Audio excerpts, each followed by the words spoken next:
Hi, good evening or good morning, depending on where you're tuning in from. My name is Elizabeth, and I'm the Product Marketing Specialist at Up42, as well as a Geospatial Analyst.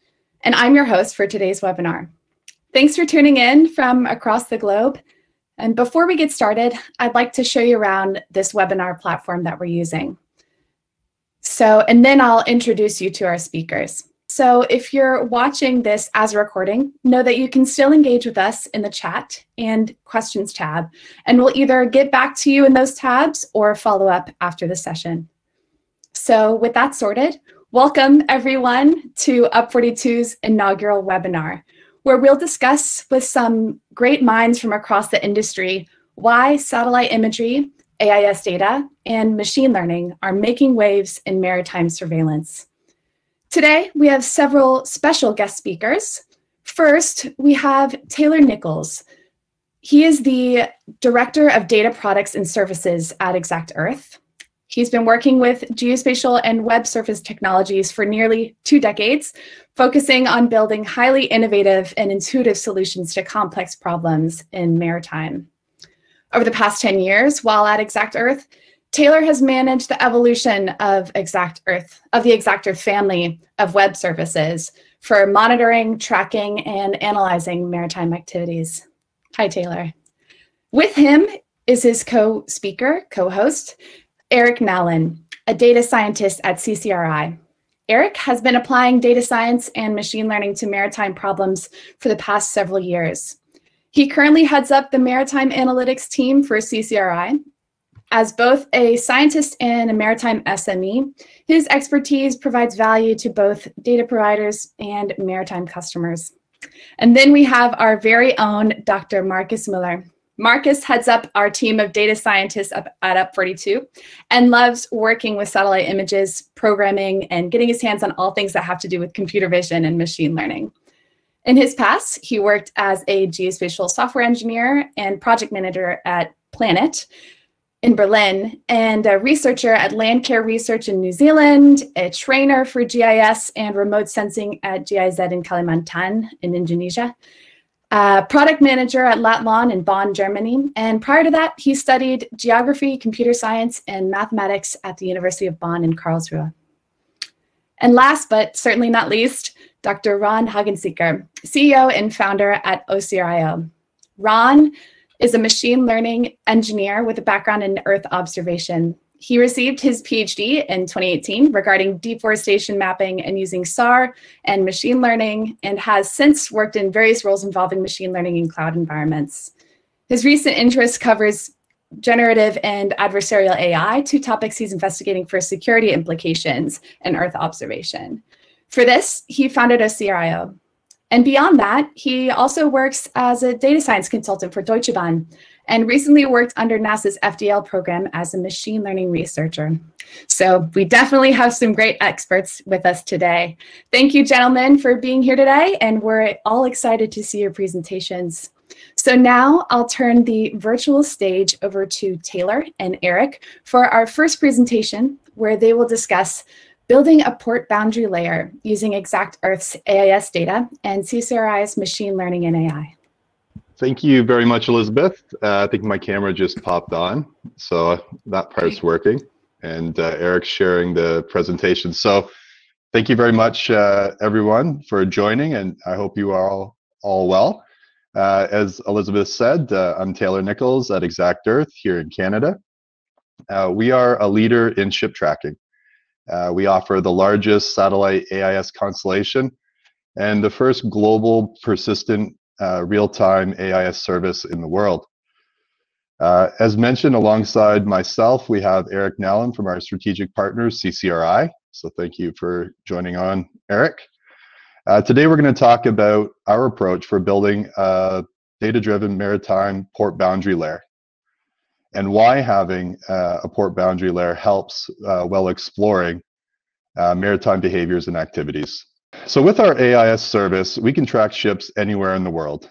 But for today's session, we're going to focus on port movements, when ships arrive and when they depart. But getting to that point obviously requires having an accurate and reliable port boundary layer. So there's two examples here we wanted to show. On the left side, bottom left, we have a global view of all the port arrivals and departures. On the right side, we have an aggregated view of a 24-hour heat map showing the port of Hong Kong. Next slide. So with the data, we can solve some really interesting problems. One example would be COVID-19 impacts. But that requires an accurate understanding of exactly when and where ships contact land. The example here is the Port of Long Beach in Southern California. The diagram on the top right from 2019 shows a pretty consistent pattern. However, we can notice a very stark reduction towards the end of February 2020, when the effects of COVID-19 worldwide were felt for sure. Next slide. So at this point, I will turn it over to Eric, who will start talking about similar trends and effects in New York City, but then get into the methodology to solve this data-driven definition of port boundary layers that are so critical for evaluating maritime behaviors and activities. Okay, thanks, Taylor, for that intro. As you mentioned, I'm gonna have a few slides here. I'm going to go over some examples and broadly the techniques that we use to create the port boundary layer, and then also some other maritime products that can be created on top of this port boundary layer and really rely on that port boundary layer. And then I'm going to make sure I reserve some time because I have a live demo at the end that I'd like to pull up the map and pan around, look at some of the ports and some of the live AIS, and we can inspect some of the ports. So as Taylor mentioned, so this is an example of, on the left-hand side, is a port boundary layer that was created around New York City using our clustering techniques and is also showing a heat map of 1 week arrivals for vessels. And that's the red that you see there in the heat map, and you can see the port boundary. Then you could start doing fairly basic but interesting things. For instance, on the right-hand side, there's an animated GIF. So this is daily aggregated vessel types on an hourly in an hourly bin, and then they're divided up into different vessel types. And some of the things that you can start seeing are different trends that kind of pop out. So, for instance, that the top line plot there is all vessels. So that's every vessel type. And you can see that there's some obvious things that kind of stick out. In the middle, there's two humps that are kind of lower than the rest. And that's the weekend, which isn't too surprising. But also during the week, you could see that there's kind of an intraday fluctuation. But if you actually look at the different vessel types, you can see that that's actually completely dominated from the fishing vessels that cause that kind of pattern to appear. So this is just kind of an example I wanted to show of something that could be done at a global scale. So this is one port, but this is something that could just be done every day, updated on a schedule for every port in the world as we track arrivals and departures. So what is the motivation behind this? Sometimes it's not clear, because if you're not really in this space, you wouldn't really know this. The most widely accepted port layer at the moment that's publicly available is the World Port Index. There are a few others, but that is a very popular one. And it's these only provide a point geometry, so a lat and a long, and that's it. There are some providers out there that do have some port layers that might be similar to what we're going to describe today. Many times they're made manually, which is extremely tedious. And the problem is they don't evolve. The process that we're describing is a data-driven approach, so something that could be run on a schedule at a daily, weekly, monthly interval.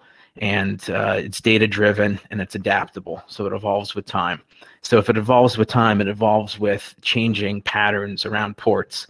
Maybe new things get built, vessels are operating in different ways. You can start to capture that shape over time.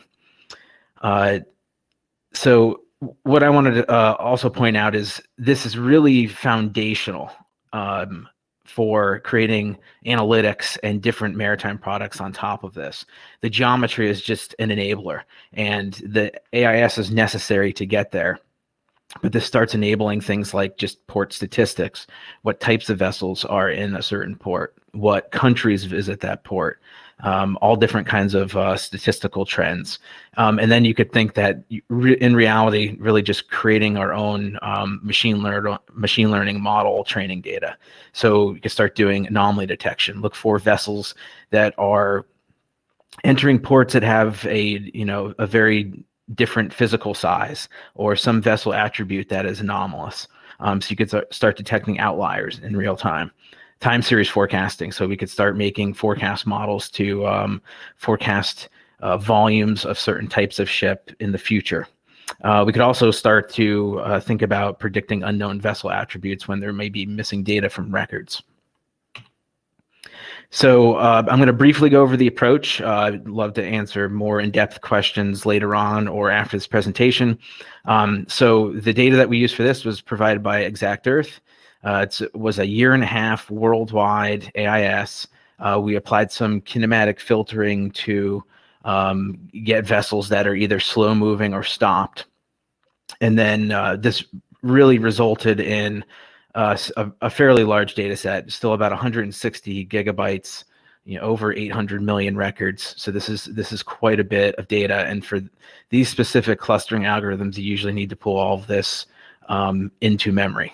So one of the important things about how this process works is we use something called, I call it a seed layer, but it's really a starting layer that we're going to basically design this off of. And the World Port Index is what is used here, but the process is easily adaptable to another port layer or aggregating multiple port layers together. So we stood up a distributed compute environment, AWS EC2 instance with lots of RAM.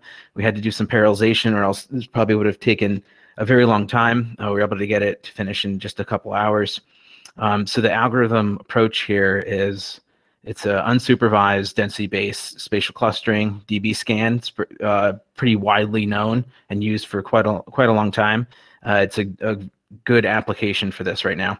And we did some additional things that we had to deal with, such as splitting up polygons. So the next couple of slides, I'm just going to show some images, and then I'm going to jump into a demo, and we could look at a few things live. So really what I'm showing here is we're taking AIS, and now we're creating the port boundaries. And here's just an example of a few boundaries and how they're split up. And I also have some AIS moored vessels that were moving slow, and you can see how they kind of reside inside of those polygons. So these were autonomously created, and through that process I described, and you could see that the World Port Index is the kind of faint yellow circular dot that's inside each one of those polygons. That was used as the kind of the foundation layer. So as I'm stating here is that the AIS is foundational to port boundaries, as these boundaries are foundational for anything further. So this is kind of just the start to kind of bigger and more complex things. Another thing that we had worked on that was enabled by the port boundaries was to make vessel routes. So we created a global vessel route network, a maritime superhighway, if you will. And each one of these routes has a start and end port. So it's delimited on each end by a port. So if we know where a vessel is going, we could start to think about even more interesting things like what is the vessel's next port and how long will it take to get there. So that leads to my last slide before I go into the demo of a next port and an ETA prediction. So now that we have this global network of vessel routes, we could most easily use the reported destination from AIS if provided, and find the port, find the vessel route. And we trained a machine learning model on a pre-trained model to do ETA prediction. And in this example, I'm showing on the top, that top GIF there, the red line is the vessel route that was selected for this particular vessel, given the vessel's reported destination.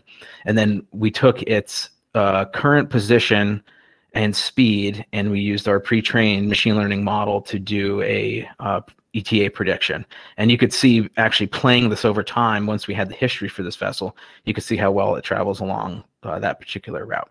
And then the right-hand side, you could see that the starting and ending ports where that vessel route begins and ends. So this was a really neat kind of ending to see this progress all the way from raw AIS observations into an ETA prediction on a route. It's a very fun process to go through. So at this point, I'm going to transition over to a demo here. So I have a world view here. I'm going to bring up, this is the World Port Index. So this is a global ports. I think there's about 3,600 ports. Now I'm going to bring up our port boundary layer that's in blue, and I'll leave the World Port Index for now, but I'll probably turn it off at some point. So I'm going to zoom in to the Mediterranean here, and I'll start clicking around a little bit. So here's around Venice, and here is an example of one of the port layers. You can zoom in. You can see here's the World Port Index point. So if you were using the World Port Index, this is all you would have, is that point. But using data over a long period of time and these clustering techniques, we can start to figure out where vessels really stop for that particular port. I'll also just open up a few here, and I'll start panning around to different parts of the world so you can see the different shapes. If you're familiar with the World Port Index, there's many attributes in their field. So I'm kind of just pulling the most popular ones forward. Another thing that we've done, which was really important, was to associate the UN low code with the port, because that is used very often. I was extremely surprised to find that the World Port Index does not actually have the World Port or the UN low code associated with each port. So before I show you a few more things, I'd like to just kind of pan around to different parts of the world, and you could see the different polygons that were created for the different ports. I'm going to go over to Hong Kong. That's always a pretty busy area. I also have loaded here on the left-hand side. There's a lot of things that I have here. I have live AIS. This is exactEarth's AIS coming in live. And I have two filters put in here, one for kind of low speed stopped, and then one for moving. So if I turn on that, these are anchored vessels that are moving slowly. You could see quite a few of them captured in these boundaries. You could also see quite a few of them not captured in any boundary, and that's because the World Port Index does not have a port location for some of those areas. But using a different port layer, either supplementing the World Port Index with new ports, would give you those other ports that aren't available there. Here's a couple more examples of some more complex shapes that we created, and you can see some of the vessels inside there. So one of the things I want to end with is I'm going to go back to the Mediterranean, because I have some historical AIS loaded, and I also want to show you the vessel routes that get created from the different boundaries. So here's the Mediterranean. It has a very complex network. These are color-coded by vessel type. And if I turned on moving AIS, you could see all the different routes that these vessels take. So lastly, I'll show you, I've preloaded historical AIS here. It's about 1.7 million observations over just about a day. I'm going to play those just over time, so you could start to see how they travel along those routes. And just remember, those routes were created from the ports, and the ports from the AIS. This is really kind of foundational. So you could, if you look at this network, you could just see them traveling, you know, in all these different maritime routes, especially in this area. It's very, very dense and busy. Wow, thank you, Eric and Taylor, for that great presentation. Amazing to see the dynamics of these ports. We have lots of questions already rolling in, and unfortunately we won't have a lot of time for them right now, but we can save quite a bit of them for a roundtable at the end. One of them that got upvoted quite a bit, let's start the live answer now, was what is the accuracy of your ETA model, and what metric are you using to measure the quality of the prediction? That's a very good question. We are kind of still working on, you know, coming up with those accuracy measurements, because there's not a lot of good ground truth in that sense. If we're able to, we're working with some other third-party integrators that have schedule data where we can compare our ETA to the actual time of arrival, so when they actually know when they arrived at port. We have done enough analysis that know that the ETA that is in the AIS reported field is not something that is well trusted. So yeah, that is, I would love to talk about that more with somebody after this presentation if they'd like to learn more about our ETA prediction. Sure. All right. Well, with that, thank you too. We'll save the many questions that rolled in for our roundtable at the end. And for now, we'll move on to our next presentation by my colleague and friend, Dr. Markus Müller, where he'll be talking about the search for dark vessels, fusing AIS signals and deep learning-based ship detection. Excited to have you talk, Markus. Okay, that's good, which means you can hear me. That's a good start. So I'm Markus Müller. I'm leading the data science team at UP42. Now I should actually ask if you can see my screen, right? That's the traditional question that you ask before you start your presentation. But unfortunately, I cannot ask you because I can't hear any responses anymore. So I just go with the assumption that you can see my screen. So what I want to talk about is the fusion of AIS and ship detection. So the whole idea is that we want to look for dark vessels. That's like to make the whole topic a little bit more interesting. And I will explain in a second what I mean, what dark vessels mean and what's happening here. But just as an early start, UP42 is providing a platform for access to geospatial data and processing. I think that's the core idea that I have to describe here. And so if you want to explain it in very simple words, we are having a cool API to do geospatial processing, right? And on top of this cool API, we developed something that we call the Python SDK, a Python software development kit. And this Python software development kit can be used in a Jupyter notebook. And that's what I will do in the next 10 minutes. I will walk you through a Jupyter notebook where I combine our UP42 Python SDK together with some standard data science tool that I guess everybody is familiar with nowadays. So we're talking about pandas and matplotlib and things like that. First of all, a context. What's the thing with dark vessels and why do I want to talk about it? So now everybody knows what AIS is, and you already saw the cool presentation from exactEarth about their AIS data, and we also have access to this AIS data on our platform.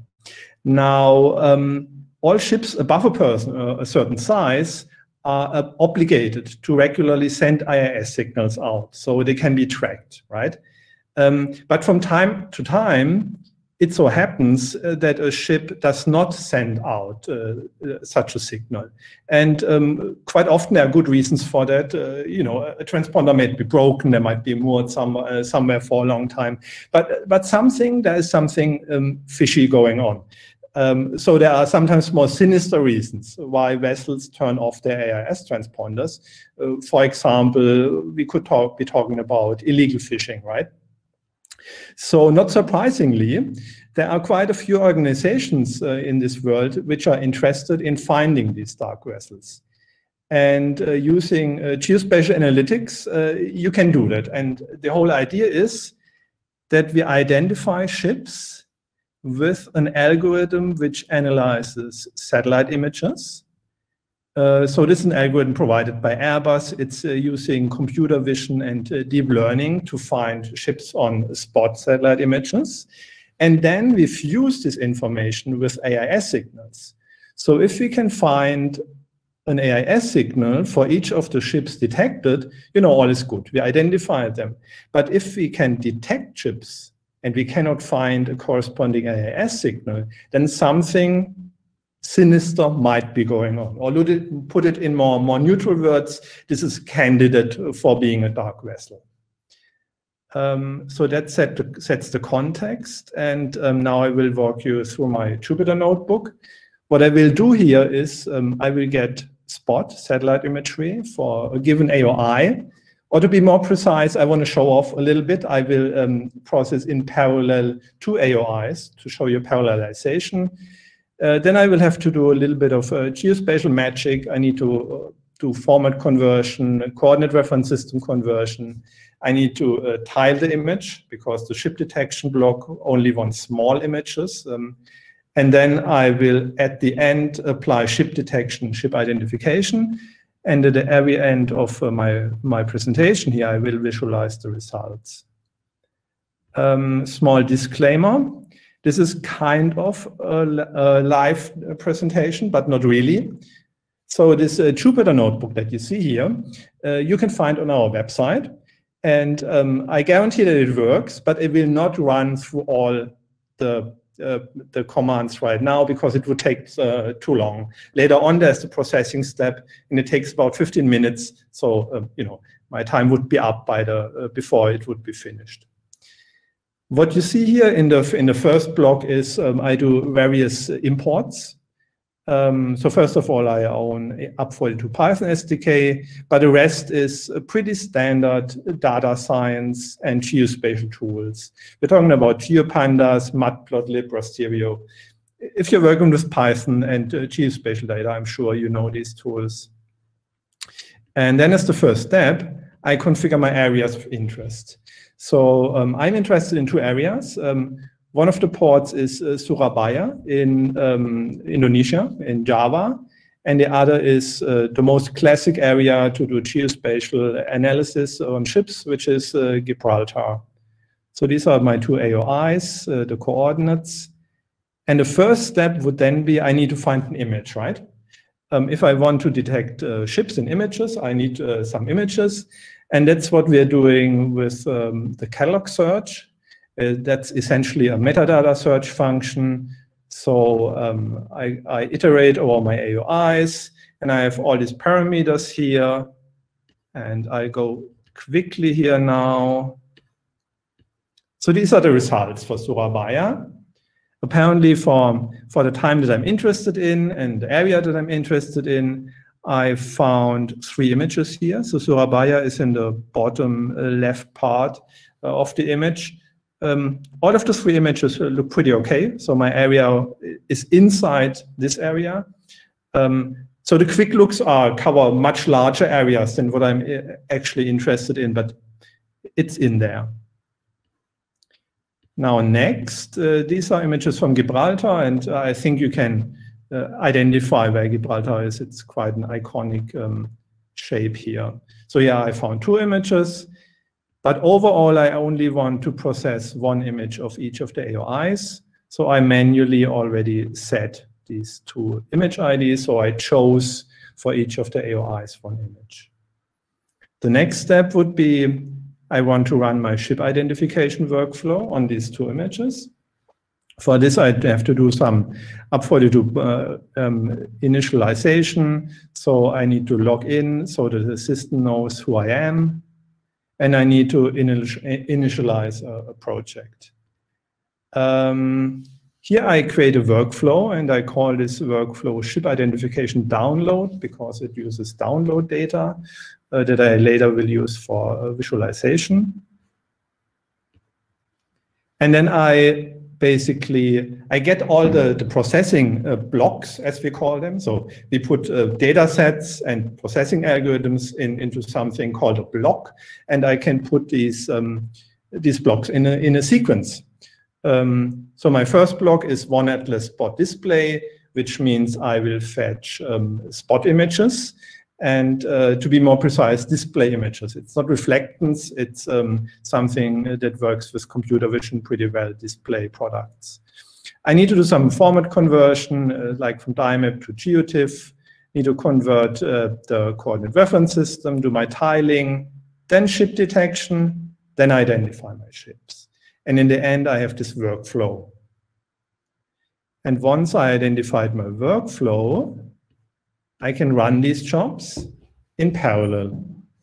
So if I scroll a little bit further down, you will see here 2 sets of parameters. You see all the parameters which are needed for each of the blocks. So the spot display block Here shows again the image ID that I want and the bounding box that I'm interested in, and then the parameters for all these other processing steps. And now I simply execute this command here, and that's the command that I cannot execute because it would take too long, and I can run these jobs in parallel. In theory, I can run many more jobs in parallel, but for the time being, I will work with these two AOIs. And the whole process, you can see it here. I started it at 9:07, and I finished at 9:22. So overall, to run this workflow in parallel, it took 15 minutes. And the next step then is to download and visualize the results.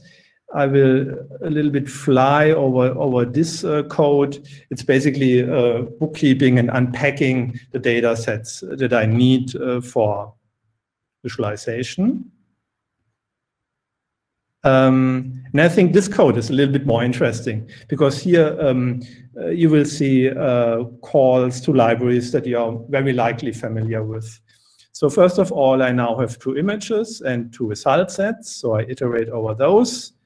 Then I open the image with Rasterio, and then I do stuff with matplotlib. So if you're a data scientist, I'm pretty sure you know all the syntax that matplotlib uses with the subplots and so on. Then there's a geodata frame, which is a special version of a data frame, just with coordinates. And I add my ships there, and so on and so on. And what I'm also doing here in this line, I exclude ships without a vessel name. So those ships which I did not find an AIS signal for will get displayed in a different color than the ones that I could identify.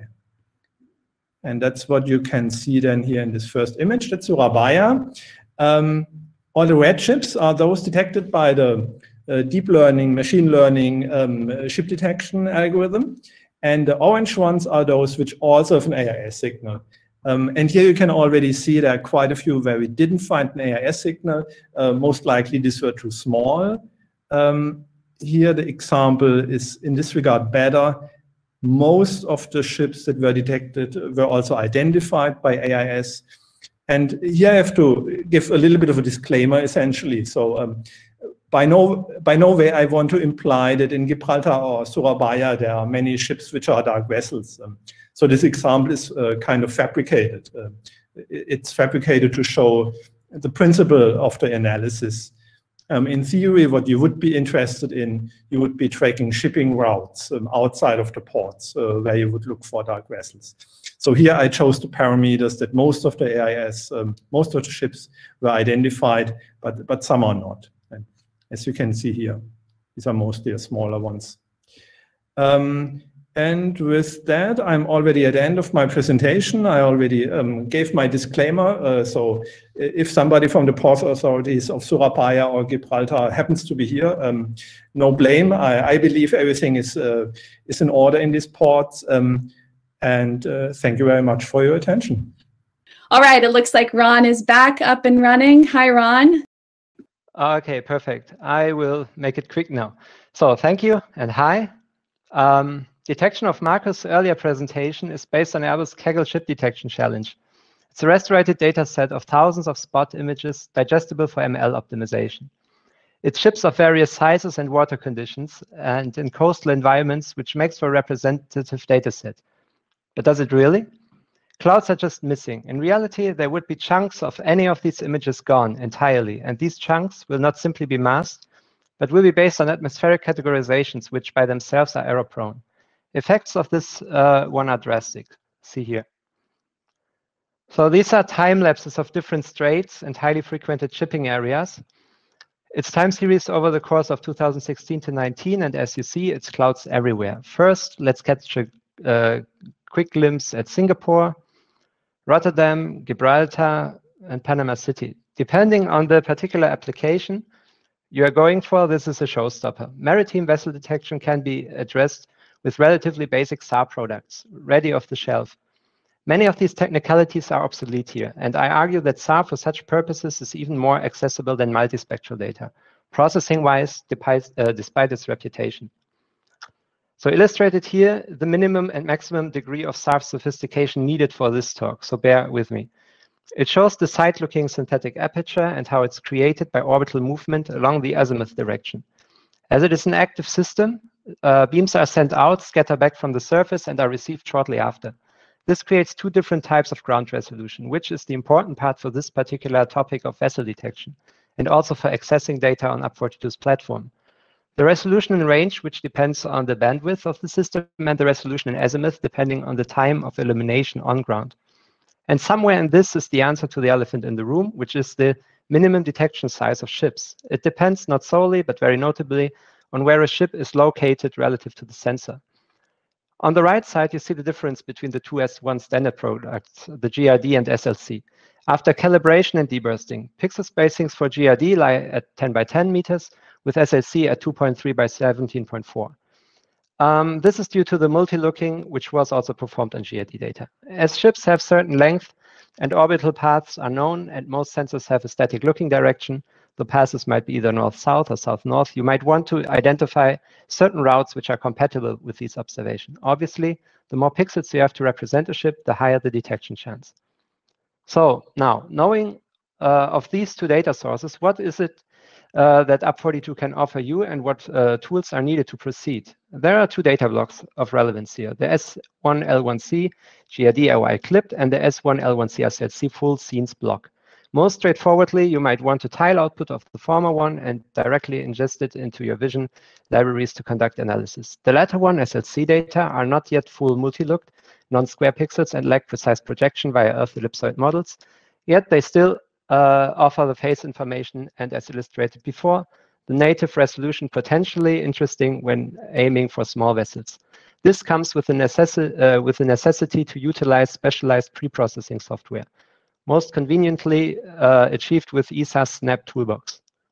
So, and now I want to give a very quick hands-on, just to quickly showcase something. So, I already preloaded, and I'm a bit hesitant to click and drag and drop because of memory reasons, a Sentinel-1 scene over Gibraltar.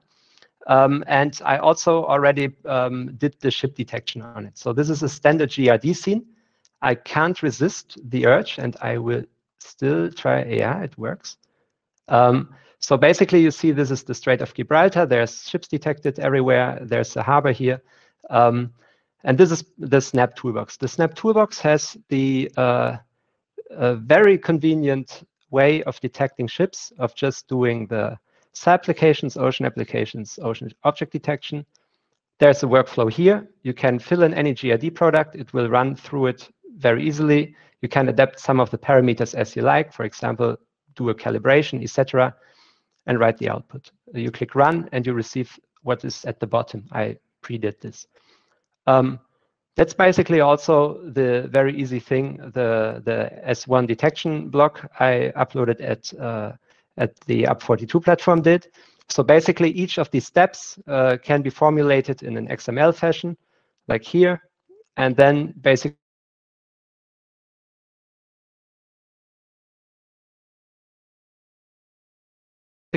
put it all in a shell script. You call the GPT, the geo-processing tool, which is the Snap, multiple times. I don't know where it's loading right now.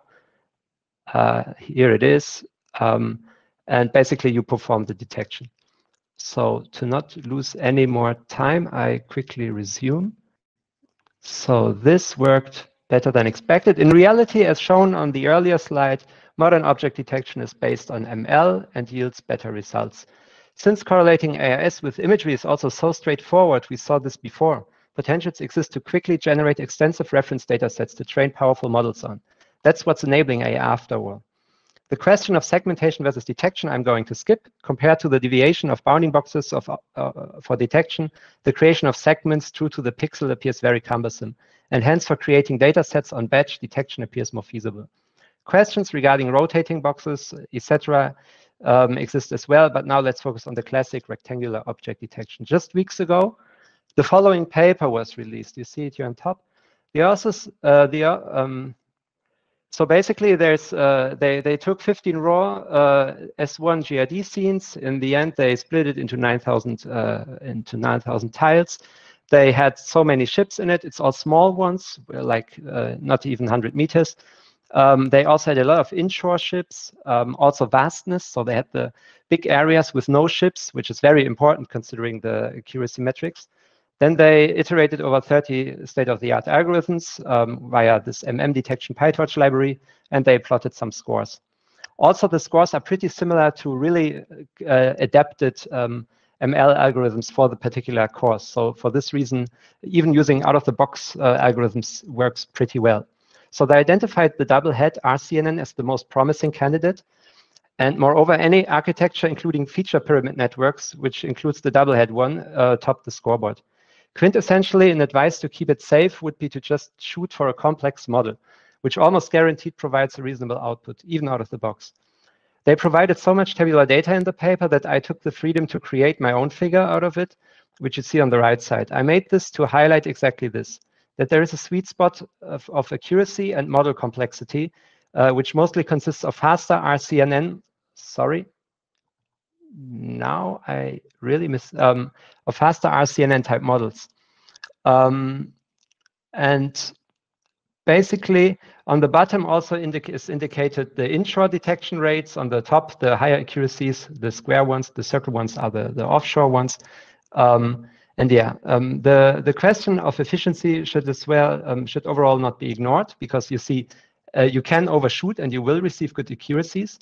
But efficiency is important. And I want to conclude this talk now with an outlook, which also aims to illustrate the relevance of efficient models. So for real operations, what does it mean? How quick do you need information on dark vessels? Do you want to identify hotspots over longer time frames, or do you want to enforce legal action quickly? Possibly, you won't want to wait for an entire SAR image to be downlinked and made available, which might as well take days. If you want quick information, you might want to deploy on the satellite, establish communications between orbital AIS and EO, and efficiently provide locational instead of image data. Within minutes, such information might trigger actions on ground. Yet, what you might need for it, computationally and memory efficient models with all the compromises we saw earlier. And while you're at it, you might as well start thinking about federated learning, as indicated in this figure. So, and secondly, adversarial attacks are real and taken very seriously in many domains. Last year, I could, with few effort, fool high recall YOLO detectors to hide ships of any size via transferable land pattern applied on just a few pixels. Printing out blankets with robust patterns not only might have an effect for VHR multispectral detection, Google scientists have already fooled LiDAR of autonomous vehicles using the same methods, and SAR is not immune as well. Such environments of trust within EO are what Osirio is going for. If EO becomes operational standard, loopholes will be found. Naively, illegal fishing will be conducted on cloudy days. Paranoidly, illegal vessels install steam generators to hide. We can open a wide space of speculation here, but in short, with real operations approaching, real-world accuracies will require more than the scientific state-of-the-art sampling practices. So thank you for your attention. Thank you, Ron, for a great presentation. And lots of questions poured in right away. So what I'd like to go ahead and do is actually eat a little bit into the time for the roundtable and ask you at least one of these questions directly. One that was upvoted quite a bit was, how does your model perform in the Arctic? So using the Sentinel data where it's you don't necessarily have this optical imagery over this area. How does it perform? Yeah, to be quite honest, I didn't validate it specifically in the Arctic, so it's hard to say. There might obviously be some misclassifications due to icebergs, etc. This is just pure speculation, but I can't say for sure how it fares. I think if you're aware of where the ships are, where some icebergs maybe this might already help, but I have no real reference there. Yeah, fair enough. It is interesting, though, to see because there is obviously the advantage you mentioned of the reduced atmospheric influence when using radar versus optical, but also the access to areas like this, the Arctic regions as well. So With that, I think we'll move into the roundtable. We'll still have very many questions for you, Ron, and thanks again for that sort of ease of flow, despite all of the technical difficulties that we had there. You really did a great job. So we're inviting all of the rest of the speakers to the stage now to join us for some questions in a sort of panel/roundtable format. Hi, everyone. And thanks again to you too, Markus. You handled that very well. I can play cool, no problem. Actually, Markus, we didn't get to answer one of the key questions that came up was how actually will you actually be sharing that Jupyter notebook that you showed before? Yes, it's online. With everyone. I think that Nathan already shared the link earlier in the chat, but generally it's online. You can Google for Python SDK up42 and you will find the examples there. Yeah, we had several people ask that question, so it seems that your notebook is pretty popular. So another question, actually, to piggyback, Ron, on what we were just discussing with the atmospheric influence. So you're saying a clear benefit of using SAR over, say, optical imagery is the cloud penetration. But I wonder how is atmospheric influence different for different types of radar when it comes to detecting ships? So which bands are most suitable? You know, L band, X band, et cetera. Mm-hmm. Yeah, I think it's the effects are much fewer than with optical data, obviously. But also, the longer the wavelength, the more safe you get. So, at least from my experience of seeing large thunderstorms in the tropics, not even over sea, in X-band data, this happens. This can happen with SAR data as well. But generally, the longer the wavelength, the less the effect should be. Great. So this one, again, to you, Markus. How do you match the ships visually identified to that of the AIS? Because AIS signals are not always frequent and taken at the same time that the satellite image was. Yeah, that's a good question. So simplified, it's an iterative algorithm that uses an expanding search algorithm. So if we find a ship with the ship detection, we essentially draw circles around that ship and grow these circles until we find enough signals to match them with the initial detection. And then we also do some other matching, like ship size and things like that to come to a reliable prediction. This next one goes to Eric and Taylor. And Eric, I see you've actually you've already answered it in the chat, but I'd like to bring it up anyway. Someone asked, for the boundary creation, how do you deal with those close ports? So they give an example of Gibraltar. Yeah, sure. I've been trying to type away at some of these questions here. Yeah, there's quite a few ports that are really close to each other. And what ends up happening is, because dbScan has a few parameters that let you kind of control how close ports will be formed to each other, you kind of have to come up with a trade-off. And at some points, you'll get multiple ports in a polygon. And what happens is we'll detect that in the algorithm. And then once we detect that, we'll use some polygon splitting along an optimal axis, and we'll split the port at that point.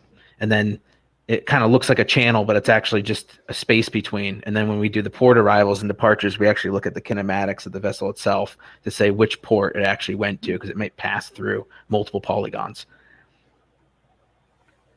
Actually, similar to that last question, there was another question you already gave your answer to as well, but I'd like to bring up to either Eric or Taylor. How is vessel type accuracy being accounted for? Because, you know, the AIS data quality on vessel types, it's not always accurate.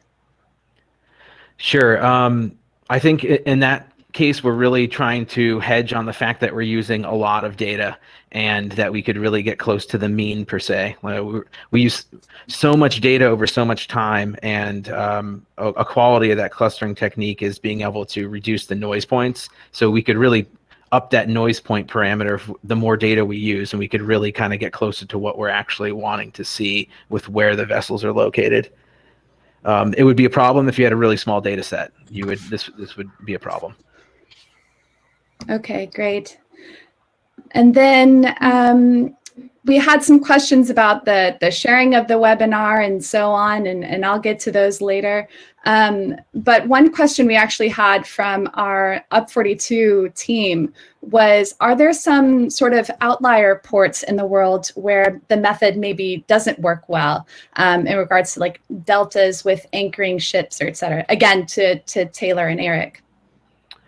Yeah, I think this is kind of related to a question I saw where if they're in like a river channel, like the convex shape of the polygon might be not that representative. Maybe like a concave shape might be better there, and that could be true. I think we could possibly detect when in these special areas, because they're kind of unique from the rest, and we could apply different clustering parameters. I think would probably be a good way to do that.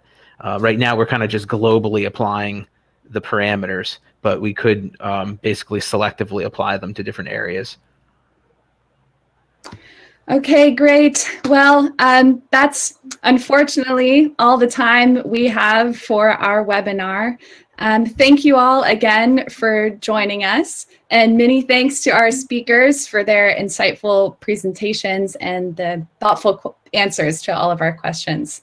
So one thing that's so great about all of these presentations is that the key data and the algorithms shown here today can all be found on the UP42 marketplace. If you haven't already familiarized yourself with the UP42 platform, then feel free to go ahead and click the CTA here on your screen. We have a very intuitive user interface, which you can click together all types of geospatial data with off-the-shelf algorithms in a workflow to get immediate insights. And you could actually go there now and test it yourself, even download some of the AIS data with just a few clicks. And yeah, using the CTA shown on your screen, you can claim your 10,000 free credits on the UP42 platform by clicking that button. And actually, as Markus showed earlier today, to scale your workflows and to run parallel jobs, you can also access our API and our very own Python SDK. So if you have further questions for us that we didn't get around to answering today, don't worry. Our team at UP42 will be in touch, and you can feel free to ask your questions then. Again, thank you all for coming. Hope you all stay well. And for more ideas on how to upgrade your maritime surveillance or just your geospatial analytics overall, feel free to come visit us at up42.com. Thanks, Elizabeth. Thanks, Elizabeth. Thank you, everybody. Thank you, Thank Elizabeth. you. Thanks all. Bye.